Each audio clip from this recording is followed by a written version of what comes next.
Potentially, we're talking here about the biggest murder case in American history by far.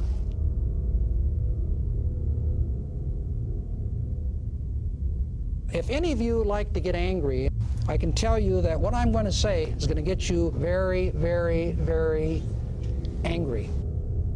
These people take outrageous, disgusting human behavior to previously unimaginable heights.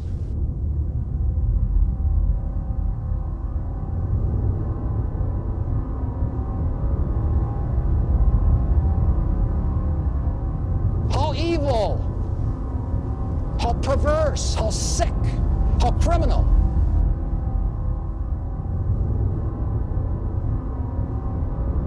Can anything possibly be more abominable? And there are over 100,000 precious human beings in their graves right now as I'm talking to you because of it.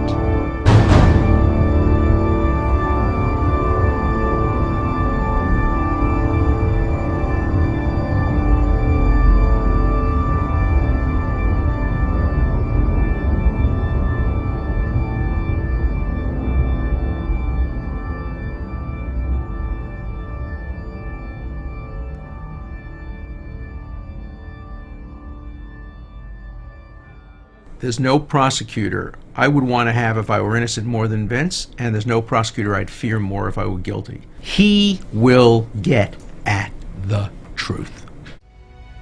My legacy, for whatever it's worth, is on the line here. And I can tell you I would not be doing what I'm doing unless I'm very confident that under the law, he's guilty of murder and should be prosecuted. And I think the question is, can a president be prosecuted for activities undertaken while in office? I mean, that's the opening question, and I think the answer to that is very simple, and it's yes. Unless this nation is about to be attacked, you don't go to war without telling the people whose daughters and sons are going to die in a foreign land why you're going to do it. My son died in the middle of these people's decisions. Losing a child is just something that I'd never dreamed would happen.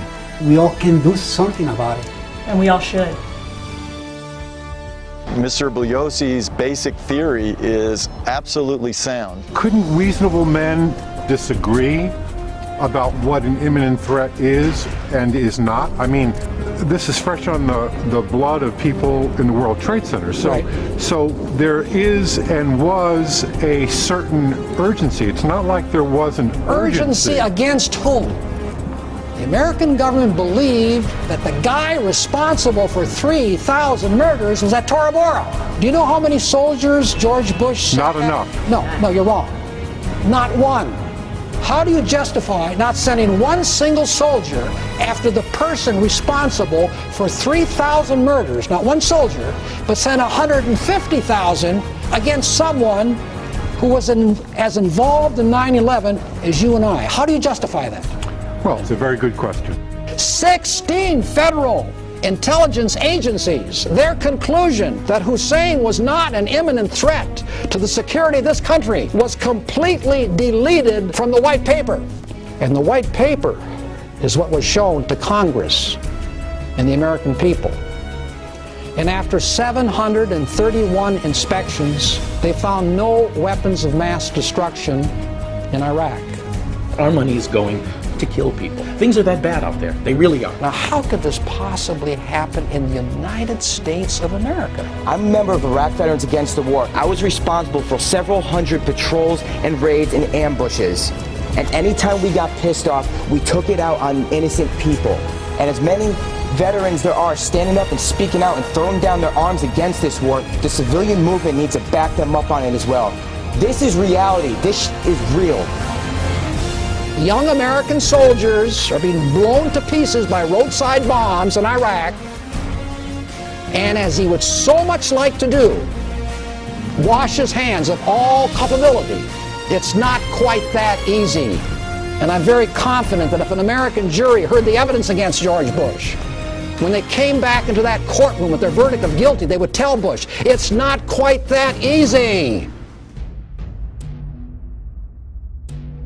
Under federal law, Title 18 of the United States Code, Section 2B, provides, quote, whoever willfully causes, that's the key word, whoever willfully causes an act to be done, which, if directly performed by him, would be a crime, is punishable as a principle. That's federal law. The courts have held that the defendant, quote, is as guilty as if he had done the act himself, unquote. If justice means anything in America, and if we're not going to forget the thousands of young American soldiers in their graves whom Bush deceived into thinking that they were fighting for America against an enemy that had attacked us, then I say we have no choice but to bring murder charges against the son of privilege from Crawford, Texas. All I need is a grand jury in some little town in America, and all of a sudden things are going to change very quickly. Take my word for that.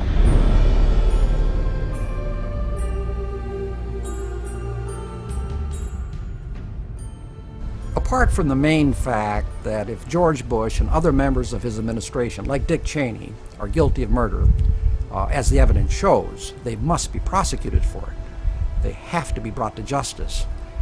I don't have to tell you that we're living in a very hostile, extremely incendiary world. Now's the time, perhaps more than ever before, for America to show the world its leadership in democracy, morality, and the rule of law. I mean, we can't call for democracy and the rule of law in foreign nations, which we do all the time, when they see that we invaded a sovereign nation, Iraq, without any provocation at all, and thousands upon thousands of innocent Iraqis and young American soldiers are dead as a result, and we don't do anything at all about it. We let the architects of this monumental crime get away with it completely. No justice, no punishment, not even an investigation, nothing.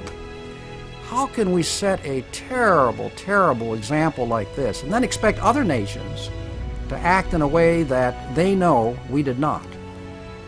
After Bush invaded Iraq, for the first time ever, the majority of people in the world had a negative feeling about America. Nothing would improve our image and restore our credibility more in the eyes of the world than bringing George Bush and his administration to justice for taking this nation to war in Iraq on a lie, under false pretenses. We would be telling the world's people that invading and destroying Iraq with the incalculable death, horror, and suffering that resulted was not the real America, only George Bush's America, that the real America would never do something like this, that in the real America, no man is above the law, and even presidents are accountable for their crimes. Also, if we want to deter future presidents from taking this nation to another war under false pretenses, one that our children or their children might die in, that deterrence obviously would increase tremendously if these future presidents knew what happened to George Bush. This is a very important and pivotal moment in American history. And whatever the obstacles are, we have to seize that moment and do the right thing by bringing the Bush administration to justice. It's really a test of who we are as a people and whether or not we want to live up to our reputation as being a great nation.